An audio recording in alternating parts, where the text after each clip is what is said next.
பொங்கல் பண்டிகை அன்னைக்கு நம்ம வீடுகளில் காப்பு கட்டுறது அப்படின்னு சொல்லுவாங்க. இந்த காப்பு கட்டுறதுக்கு 6 வகையான தாவரம் வந்து பயன்படுத்துவாங்க.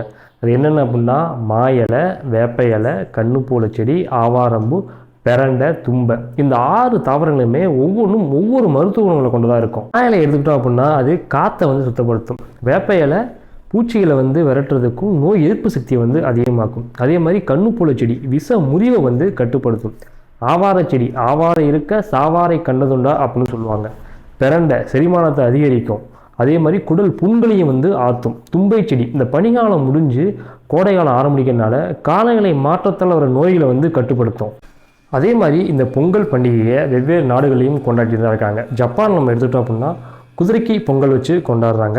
ஆப்பிரிக்காவில் கவான்ஸ்கர் அப்படிங்கிற பேரில் வந்து கொண்டாடுறாங்க. கனடாவிலையும் அமெரிக்காவிலையும் இயற்கை அன்னைக்கு நன்றி தெரிவிக்கும் திருவிழா அப்படின்னு சொல்லி கொண்டாடுறாங்க. பஞ்சாபில் லோரி திருநாள் அப்படின்னு கொண்டாடுறாங்க. இஸ்ரேலில் சுக்கோத் அப்படிங்கிற பேரில் 7 நாட்கள் இந்த திருவிழா வந்து கொண்டாடிட்டு தான் இருக்காங்க. அதே மாதிரி கிரேக்க நாட்டில் ஸ்மோஸ்போரியா அப்படிங்கிற பேர்லையும், இலங்கையில் பிள்ளையார் பொங்கல் அப்படிங்கிற பேர்லையும் கொண்டாடிட்டு இருக்காங்க.